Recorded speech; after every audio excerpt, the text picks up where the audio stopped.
Hello YouTube, Shadow is about to get his LD and I'm here to talk about it. I am back from my vacation, so I'm going to be taking a bit more of the feedback in mind now that you guys helped me out. I'm still working on my process, but I do appreciate the constant feedback, so thank y'all for that. And shout out to the dude who encouraged me to shorten my intro, because I really did need to do that. So in this video, before you pull on Shadow, I'll go over them, give you some things to think about before you use your limited resources. I play both JP and Global and use that knowledge, experience, and some research to form my opinions. I also give my personal plans to put some skin in the game and give players an example on how to potentially think, and I want to hear your plans too. Be sure to leave a comment with your plans for the banner and event.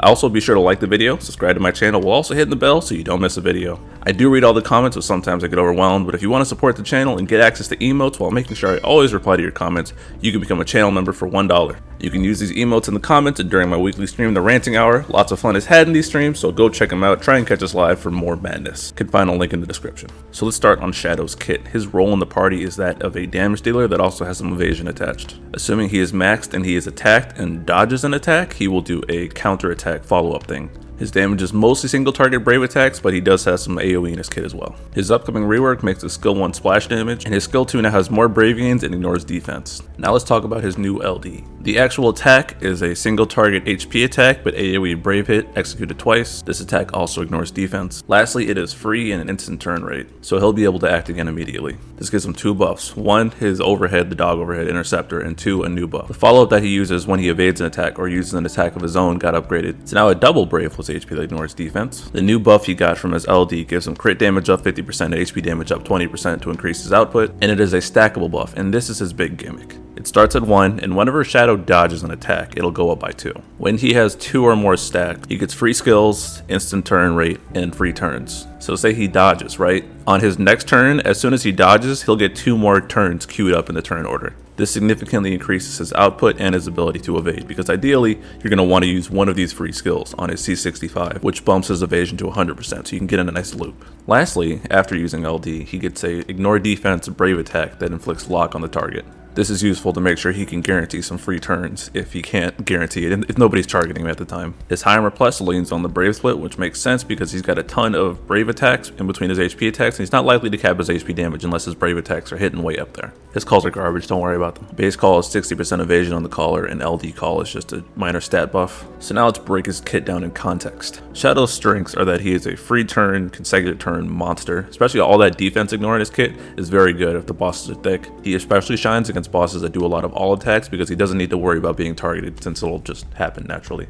All those free turns can add up and you can guarantee his evasion being up if you time his C65, etc. right. Even then, if bosses are largely single target and Shadow can guarantee he gets taunted enough, then he can pretty much carry damage in the fight and keep you entirely safe, while also doing a ton of damage. If you combine his special Brave Plus and a taunt call such as Zac or Sellers for example, then you can have a lot of uptime on his follow-ups and get a lot of those off turns and free damage, and you can significantly cut the turn count down. As for Shadow's weaknesses, running him in the party means you're going to have a hard time running any defense kind of units, so unless it's just raw HP damage reduction like Porum for example, like other tanks just don't work with him at all. Like Zac and Orin, they'll take his aggro and he won't be able to counter as much, and that's a huge damage loss. And enemies need to act in order for Shadow to actually dodge the attack, so delayers or deleters won't work either. If you're not running a taunt call on him, that is also going to feel a bit clunkier as he's not going to have as much uptime as he possibly could. And needing to bring a lock call in place of a debuff call that could up your HP damage or brave damage or something might be a damage loss. It's not an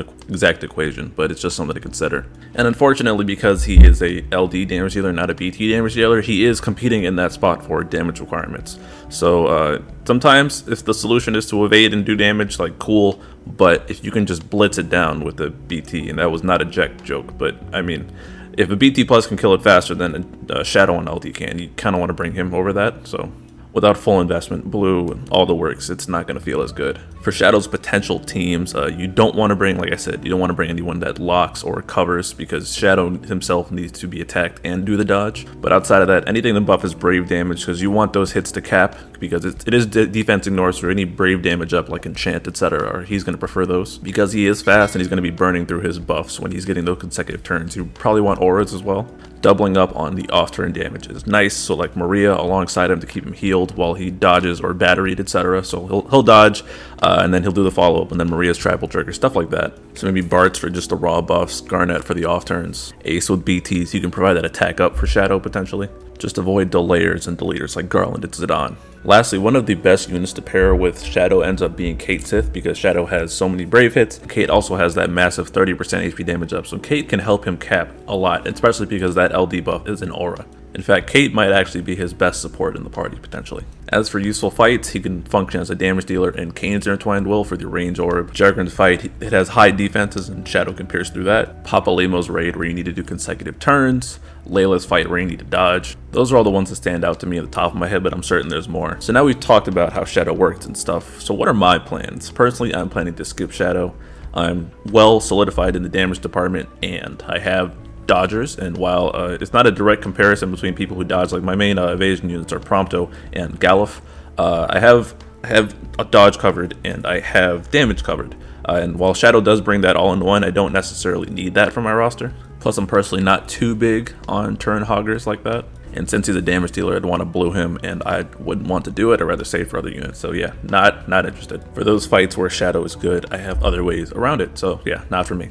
For my pull advice, and just a notice, this is not for people who've already decided. If you have a favorite, go ahead, I don't care. If you're on the fence though, take some of these thoughts into consideration. As always, try to beat the fight first without pulling, use Call to Arms, Discord, and potentially save yourself some resources. Also keep in mind, Shadow reruns with his Crystal level 90 alongside Terra's BT Plus during Laguna's BT cycle and Aerith is the EX on the banner. If you have no evasion in your roster, I think Shadow's probably a good idea. Although to be fair, this is largely going to be sent around if you can do the fight or not, and if you have Kamari, maybe a Kamari friend or a Shadow friend, or maybe a base Galuf and you could hyper carry him with Sid Reigns in the party or something, that might be viable. But Aerith is also a good consolation for debuff immunity, but we are expecting Lena eventually. Man, I don't even know if she's going to be this month, but Lena will come down the line, and Lena's a bit better at the debuff evasion while also being relatively recent. So other than that, it's hard for me to personally recommend Shadow if you're not going all in, which some people might hesitate on.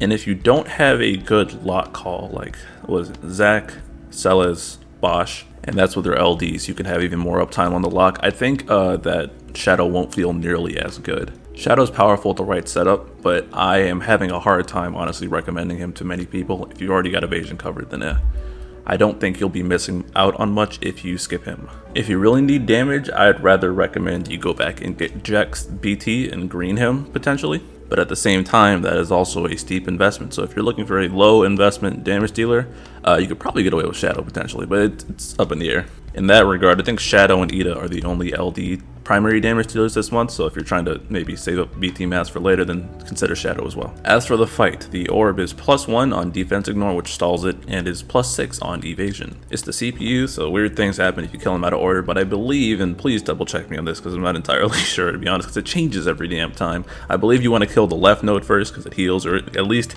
give the left node as few turns as possible. The right node debuffs you. It's like attack, defense, and speed, I think. It's really annoying frame debuffs. And the middle just kind of hurts you if you're not careful. If you kill both the ads before the main boss, then what happens is it cleanses all of its debuffs and it delays itself way back. And it frames its turn. So it's like pretty much a timer. So you can stall this with defense ignore, Shadow, and his consecutive turns come in here. But it gets nasty if it gets another turn, because I think it can resummon the ad. So ideally you want to do left, middle, right in terms of killing order. It's entirely possible to just blitz this one down and handle the evasion via calls. I think Prompto's base call has evasion, and then Shadow's call has RNG evasion, Cater and Edge as well. So yeah, if you're fast enough and you bring enough damage, you can just kind of race this. Good units here are Prompto for the evasion, Kamari can make everyone dodge, which is awesome. Aerith for the debuff evasion unit to get rid of the debuffs, Yuffie to throw them back. Aerith and Yuffie can also prevent the bosses from buffing themselves. I remember I said the left node heals, but it also buffs the enemies with like breed regen and speed up, so I can get really nasty. Or it could be in your benefit if they're taking a lot of turns, so you can tick up the orb. Reigns is a god here because he defense ignores in the air.